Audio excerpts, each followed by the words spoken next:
10 വർഷങ്ങൾക്ക് മുമ്പ് രാഷ്ട്രീയ രംഗത്തും ഉന്നത വിദ്യാഭ്യാസ രംഗത്തും വലിയ മാറ്റം സൃഷ്ടിച്ച ഒരു കേസാണ് JNU രാജ്യദ്രോഹ കേസ്. ഇതിന്റെ 10ാം വാർഷികത്തിൽ ദ വയർ പ്രസിദ്ധീകരിച്ച ഒരു ലേഖനം പ്രസക്തമാവുകയാണ്.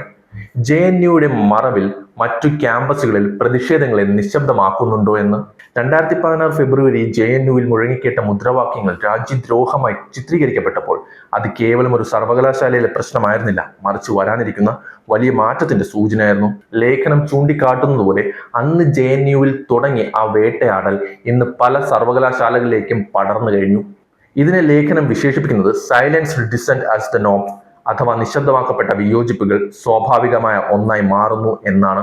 അന്ന് കനയ്യകുമാർ, ഒമർ ഖാലിദ്, അനിർബൻ ഭട്ടാചാര്യ എന്നിവർക്കെതിരെ ചുമത്തപ്പെട്ട രാജ്യദ്രോഹ കുറ്റങ്ങൾ ഇന്ന് ക്യാമ്പസുകളെ നിശബ്ദമാക്കാനുള്ള ആയുധമാക്കി മാറ്റുകയാണ് ഇവിടുത്തെ ഭരണകൂടം. പഴയതുപോലെ സ്വതന്ത്രമായ ആശയവിനിമയത്തിന്റെ ഇടങ്ങളല്ല, മറിച്ച് കടുത്ത നിരീക്ഷണത്തിന്റെയും അച്ചടക്ക നടപടികളുടെയും ഇടങ്ങളായി മാറിയിരിക്കുകയാണ് ക്യാമ്പസുകൾ എന്ന് ലേഖനം അടിവരയിട്ട് പറയുന്നു. അന്ന് JNUവിൽ ഉയർന്ന മുദ്രാവാക്യങ്ങളെ തുക്കടെ തുക്കടെ ഗ്യാങ് എന്ന് പറഞ്ഞ് ഒറ്റപ്പെടുത്തിയ ഭരണകൂടം ലക്ഷ്യമിട്ടത് കേവലം ഒരു യൂണിവേഴ്സിറ്റിയെ മാത്രമായിരുന്നില്ല. ചോദ്യങ്ങൾ ചോദിക്കുന്ന, പ്രതിഷേധങ്ങൾ അറിയിക്കുന്ന വിദ്യാർത്ഥികളെ നിശബ്ദരാക്കുക എന്നതായിരുന്നു അവരുടെ ലക്ഷ്യം. ഇപ്പോൾ 10 വർഷത്തിൽ അതിലവർ വിജയിച്ചു എന്ന് തന്നെ പറയാം. ഇന്ന് ക്യാമ്പസുകളിൽ പ്രകടനം നടത്താനോ പോസ്റ്ററുകൾ ഒട്ടിക്കാനോ പോലും അനുമതി വേണം. പല സർവകലാശാലകളും വലിയ പിഴകളും സസ്പെൻഷനുകളും നൽകി വിദ്യാർത്ഥികളെ ഭയപ്പെടുത്തുന്നു.